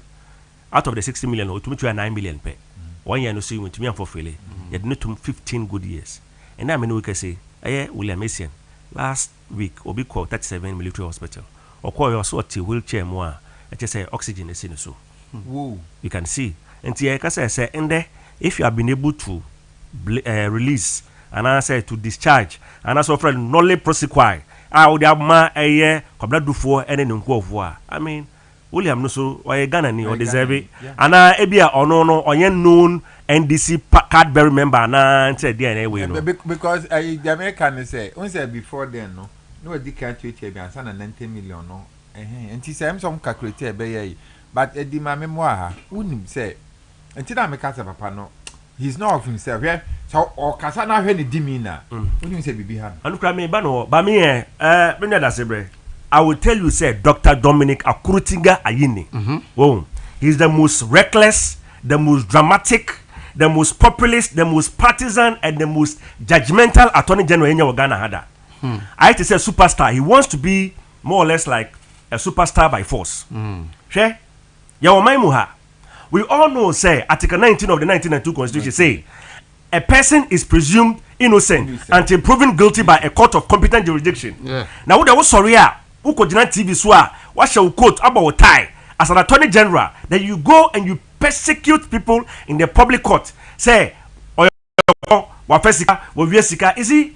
I always ask myself, say, in Saturday now, does he even know the repercussions of his actions? Because Nipano, if you are attorney general, not say Nipano, Bibi on one, what do you need to do? Say, take the matter to court. Unless, of course, the NDC want to tell us, say, they believe in making noise in smearing campaign. I say, or mess sell integrity, mess sell for you even to go to court. But you see, there are a lot of people they've done this to in this country. Ayini bedi attorney generally hwe ade oda ye buahin edu buahin ne nko ne yire hwe ade oda ye former friend example education minister somebody of his caliber, of his integrity. Shadi or that friend example ya nua NSS for ye gift your one and then go for you now. Me I know about Kasa and I was expecting so because say we are gift your one crack case in a court by you. Who could be say, oh, Nanke you call na yasa kwenya another revelation be say some 189 million Ghana cedis be Bank of Ghana account be pasa. Ayini me who say doctor sebio oh no ne respect pa but see na respect ne there baby do no see aye baby wo but you see the question people ask and people keep asking and say wo you a lawyer for Kwabena Dufo when you are in opposition where did you know as a lawyer and I am here attorney general who will say you have gone for you are done nolly prosecutor because they have come for a bargain and they have paid 60%. 60% they would say in your discussion, in your agreement, me, I have some basic questions I want to ask this evening. Question maybe sign is was any agreement executed with the Republic pertaining to that 60% and all canon? Says agreement in on publishing agreement. Secondly, has any fair and objective valuation of the properties on no say that bar at 60% now? You are I say who two to be able say when me no I see it say as a clear case of let's clear all our NDC financiers. Let's clear. Look, me say William Ato forcing at the jail. Your money 15 years. On the Nisika finally a castle in Tuano was 90 million Ghana cedis.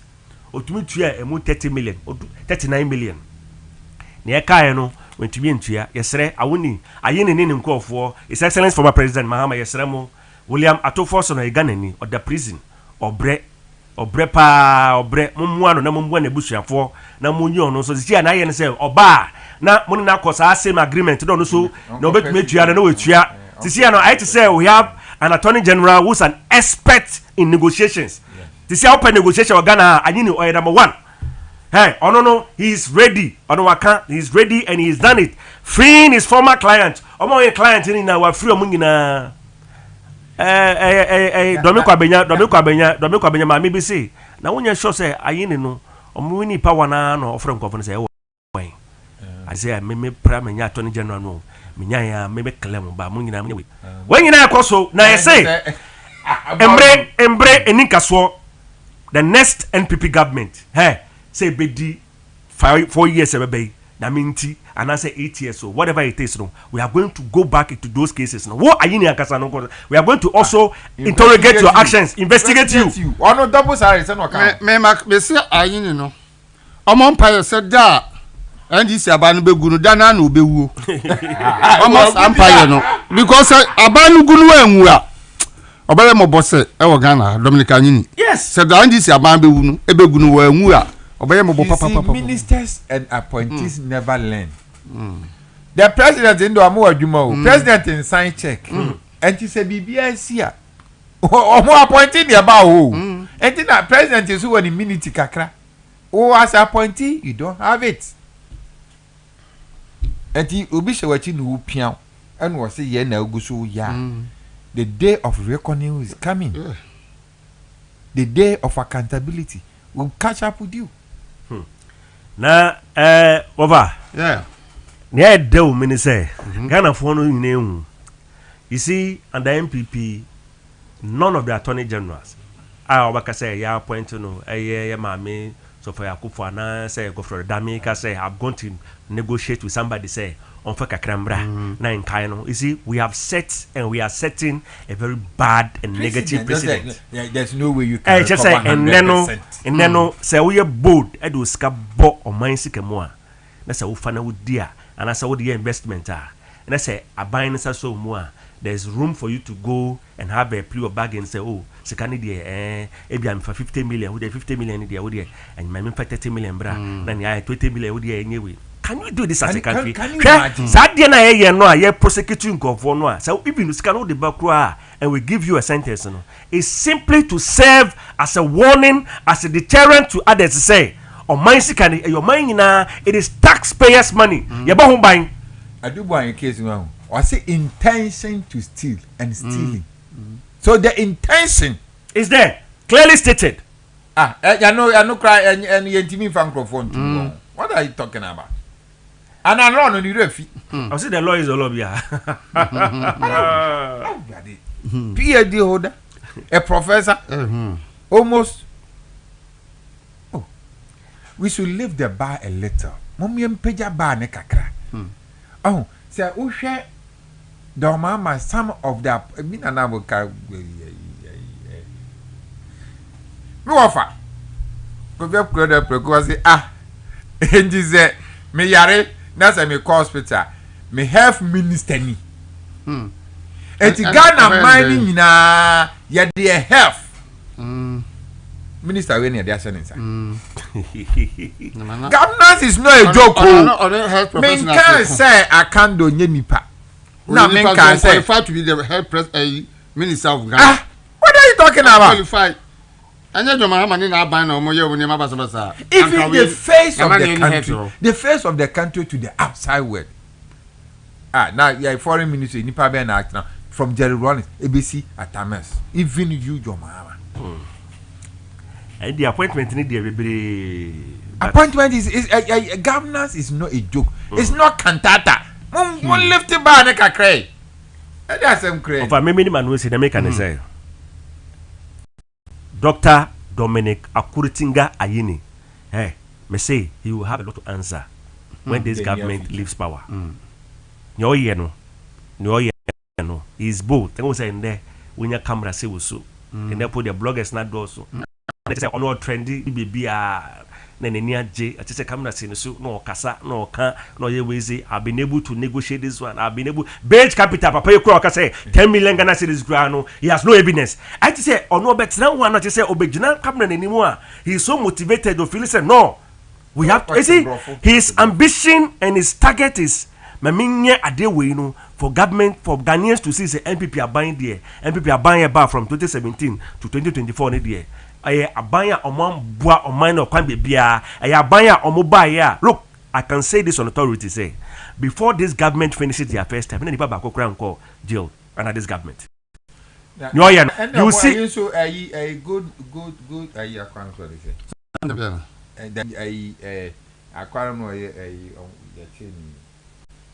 No cash way what they say. Good. Under this government, say Obeka say be under this government, you know.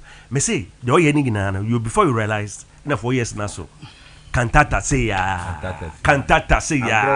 Agro say ya no be gina na. We have detected we have seen that this person has transferred, this person has embezzled. You see, in law, we are lawyer, respected lawyer, doctor, professor for law sake. Yeah, call law school. I troll exams. Somebody of school of law. No baby, Ghana. These things you should know. Say the law is there. One you say, sir, in there. I'm running quick. Say even if you meet Obi say, second Kurano, na or there will be.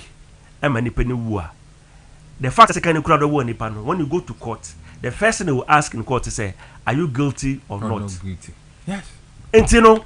They didn't say you are guilty because in law no they will give you room for you to present your defense. And even after that I was say autopsy say a second and the one you and I mean something that make us say no they are giving you room for you to present your defense. Okay. And it's not court to say you are not guilty, you are just a suspect. Yes. Na niye de bia no wakwagire camera nim na wo go nkofo fin and wo ye negotiation behind the scenes, negotiation without document. Yet your mind will hold Attorney General. I catch and say 60%. In the Obiba also boa and 60%. And just 10%. And say 10%. But even that is Attorney General have that prerogative right to do that. Because when we say pre-bargaining any the Attorney General have the right. But say young can't out of court settlement and those kind of things. It's the court that gives orders. So the Republic. Who do you for open and question them say? Doctor Agyei me I didn't tell you. Me lawyers no more Ghana. But in people we no mote. No ni panas like court say I no pursue trace can. Yes. na fe court amakwai say ne mama mo date say no mama mo modalities mama plan mo feedback abreye that is eno anu anya me tiase obi kwa de na sie say bi yan ko law school ni ndi da na ya say dokono we di sija so na me ya to senzo ade wu anu ni asem no because me say is the judges that gives those kind of offense say it's a bargaining, you know. Okay, boom, you know, say you out of court settlement. Na court na ma date, no ma modalities, na ma kwa. Men's gold as some na me kind so no so money 20% on kono baby. Men's gold, omu nyina ho. God is love. I think that all those cases are going because now we are mati so fale debe appeal for the no case was the na be na the meti so fale bibi say anya ndisi ni once campaign once ona 70 sasa na ebe ne dia mumia anya na say ne operation loot and pay 60% enka on increase kakra ko be 70 na yo saga na me bokado do let's go scan to I was 1.9 billion. Let's go scan escapudo. Oh yeah, mudu. Kakra yebre no ya so an say ya osimedunum na ya di soroso. Ye nkobo komra. So say okonsensem no aye bibio ho. Na video bi trend Mahama Yarga. Na woti ho no odwa nanum na MPP fo ena wo mo na ma boko ntokwa ba ene mfa hin kosin okan ni nsem hu na ene Mahama Yarga na no ye di eja atuni fie mu ahye no dwerebe ontumi nkoboko sesei aya nkenani by force so betuni na otuni na asi boko ne amo mfa no nkyere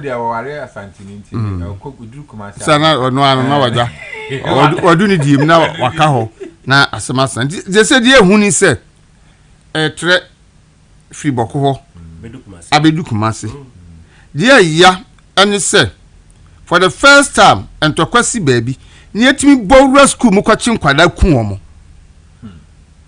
baby a andisi fo Mahama edi yakoduru no fi se boko ntokwa no senka Ghana fo ye nipa ye kan kra kebe ka che Mahama se ono ena ma enipa ewu boko nipa ba tene de wuo no o mmaja begu Mahama tiri so na pampam because what the kojina kwa kansim hunu ebra ne ye campaign ene ko fa asansim nyina ba ene baby aye duru no ene o ma no boka hunu ewo chairman the na eno ametan ya appeal man we said chief of defense army akoduru ho ene amoso de about 400 soldiers ba me de amentiase ene na rugu a amonde curfew ko ho no bakokra mo de curfew ko ho no na ye 6 to 6 na rugu usi 2 to 6 je ya no mi no makoda shede ma komisa de be chana paninsi obiso mu fi o this is the first time a conflict in be adu baby ani pe wu a yesese adan no ene de mo mo nya nsa so ahu enti say we yesi ya na tribe ga ka say we omo ba maye na we mu nso ama maye Ghana is a unity country for God's sake. Mahama and chiche mu tribal politics esi wo baby a mansunsan so no anye papa mo ye tribal politics a che NDC munyai na ye ni baby akọ aman miensa etwa Ghana ho ahia na Burkina Faso ye Togo eni Ivory Coast no eho nyoye enya na anu ya na Togo na omatiagu street ma say ya demand resign no anya say ananti ana make say alasa ni watala osa o court fourth term on timi nantie no North Ivory Coast ni tokwasi ho no Burkina Faso there 2 countries in one country na over one region oka alasa watala o say when you 83 years so oyari o health to that yeah have come we are no ono say for term no con is not about his health or per se or maintaining stability or chronos for another 5 years stability say na me na wa botire we go kunu kura na semasa your friend Alessandra Mani Watara ono so the Dramani Indeed, diabolics. So, anti side tribal politics, and this year, their target MPP, so Atnasia and a Ghana for assume. Because to me, the number of catchers say, time behind this MP, I didn't MPP ban to Kwesiwaha, and this ba. Mobile ye 7 months, and Nipa would chain 8 years and then Kufado. And no see Yanka say. Anything and I'm de careful your cotton. Sir, Boko for NDC for say 8 years of Nana Kufuado, Nipe we 50. Boko 8 years. But 7 months of Jomama, Nipa over 300 and Messi a Timiko, a whole household, and no make a whole household. Yet Timika Nipa and your community as if you even report to no and in our cranny. The way the villages around there, maybe I can't nothing until I know there. And see, media the mechanic say, a beer a member Marco Drew. Na so for the amountanya politics. Until said your mama buy a obedient as in idea or the brigadiers in a year, Jumano. Aquacofa enka politicization be baha, but omudia army for the omu discipline no. Irrespective of how you look at it in Biana intact. And your best say, brigadier or the circle, you know. We have one of men, no, no more cassa. Not yet near Kusasi ne Mampusi for no so. As I had a guy with Dimonima or Kikan in same movie, or call about a ye, Narigu Palace Echo Pacho. A year or no, as I had a gay. Why yet Mampusi Kusasi, ne mammy a Mampusi, ne Papaya Kusasi. Sana a lot of them. Our mokru no so akwakoye na momo ye patinenia nti ye wo na no wasase no okone papa sai nti ana manakwa enipa ni bebre a ware omo ho kusasi ni mampuzi kusasi ni mampuzi kusasi ni mampuzi mampuzi di kusasi omo ware omo ho saa nti enuanom amo ho no hu se mu ye nipa baako first of all mu ye Ghana for first Ansana tribal na bechiche mumu. Eno ana mama enye yastic. Enye mo yastic. Na mo hu se esene katemampo omoko. Mwatena ho for so many years, over 400 years. Enti dia semwa na esene kagramanti minkasa. Mama politicians afamo eni ye yusumu. Etu omu yusu politicians in there too. Nse kan a omu yusu politicians. Enti ne sa area o sa o ye politician na ye politician na o hwe wachi free say ada asembe bia no your house is a target. And this time, is it 2010 or 2011? Escalates papa be free the mosque and ye bone you. Ne buy madam for pa Razak. Adano tama me ye adwuma o me ni din komo no say. Tama. Sa me ka se me the bitterness we shame mu na me so ma revenge a dia na boko be ye. Oye kusa. Intermediate. Me the amanyame. Ento onu say ntokoye si ababetena tamale. Because onu ye boni papa tu enti de omekwa kwose ni kutupa editu akwose ni nsem no okona onu so wa me enti ya best politicians munyim nsafrim NDC ene ye John Dramani Mahama be pagana fo nyina chewse kasa na wokogina o ne wayarega sesi abako ya kebon is about 6 constituencies NDC na mukuta ni nyina ani tina muntimi hwe masomdwe mo no mo nkasa from Zebila or Zebila Boko Central, Boko West, Galu, Timpani, and look at one constituency of one Timpani, and Akabako. 6 constituencies, NDC from Kwan. Minim Sekusasi from Kwan, who say Mampusi from Sokahu. ya besre jo mama ene one piece ni nkasa na omono omonkrofo nko kasa na ba bia da no yemfa to na Ghana can na they already no kra won't spend because you don't have the money and also near to gui SMP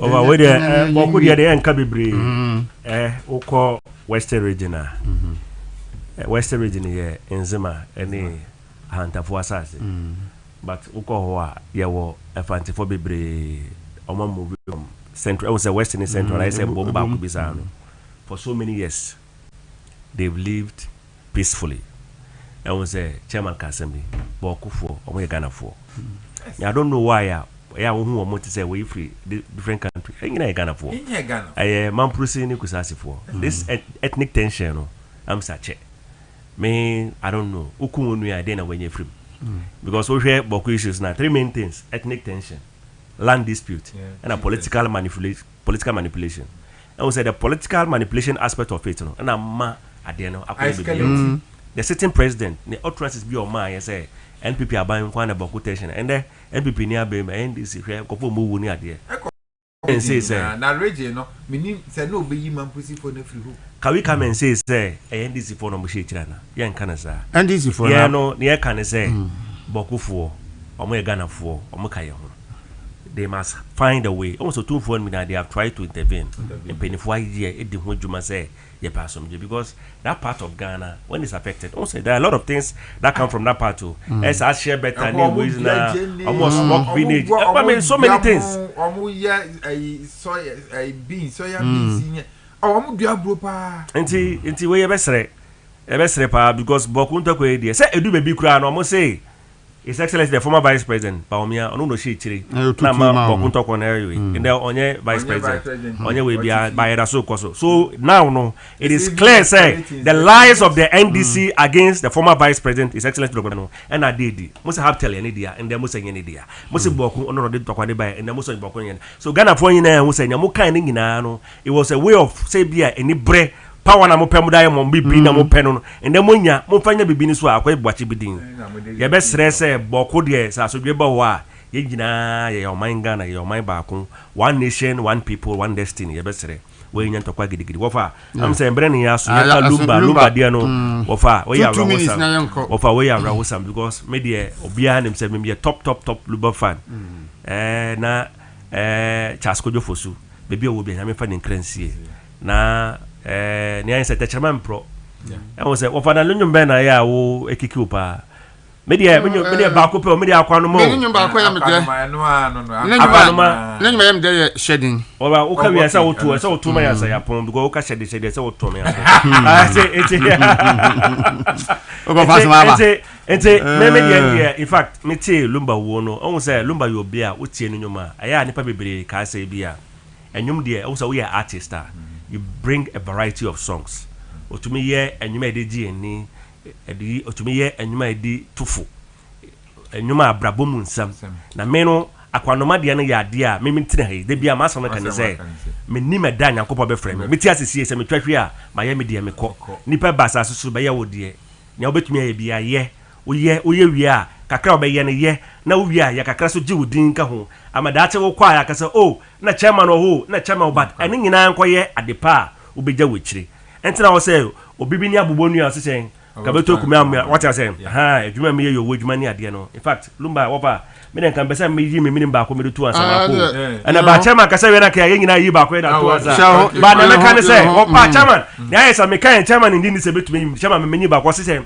o say obibi ni abobonu ka meto kuma e bia ma no edwuma me ye yo edwuma cha se me nkwa me hyebre eskwa no ma akwa me na me die mu ohu akwento mu nsam ye nkentira nkobo hu sai ma bre me bio dan kwansre nye na me penise me sensa wa dimitri ahwefom me hyebre nti na ma na basa aw ebusia me free me die kwa dwobu afo ni wo enti no bi esukwa no mai me dia wo aka kwentuom makantam say kameye bia bo abusuafo dachi mewu na medawa mafo hweso abomidin enso me busua ye dia mafo de empadi pa o omo kantam edin se odefo homa omo ba ye twene lumba we are boy baby obey am for currency you as a legend and you know say enka kwajofusu matese mo praise parliament nya mo praise yama state assisted sepata no lumba de esa ema omo di achi no person mo de nwum to ne ada at no be ye omo dwuma no including football ne ada yi ni nyina no ebema omo nso anya nkran say at least oye bibia oman Ghana ebe kai no nti we de ewura John fa politics ne nko mo de bibia na mo de politics abewura mu no anya hwe kura lumba abo aben mo ha ama founder of NDC diasa eno so na se Jomahama yenti obi anya na no de campaign exactly anya lumba le boy yenti obi a eno na de campaign enti esrebo a abusua no se benya kra ka state barrier o matise o so be man state barrier nya nanka ayi Ghana musicians no any other education ko for yiro mo ho mo ye no omo nyiro mo ho nye na saa ne nyomba ko sa children of the future no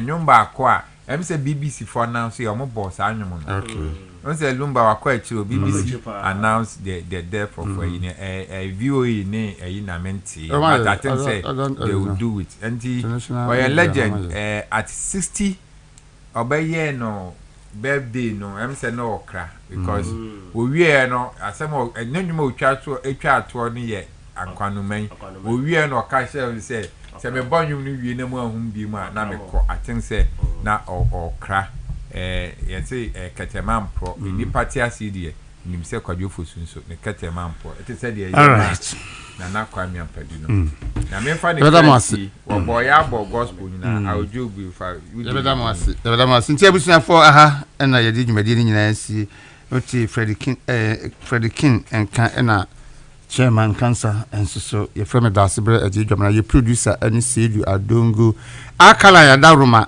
na ye ba YouTube so bia wo bia na mo hu ye sasanti ene abusuafo ni nyina so ye dem nyina ase nyame yadom twene nwumre besai ati yenka ewo Ghana nti so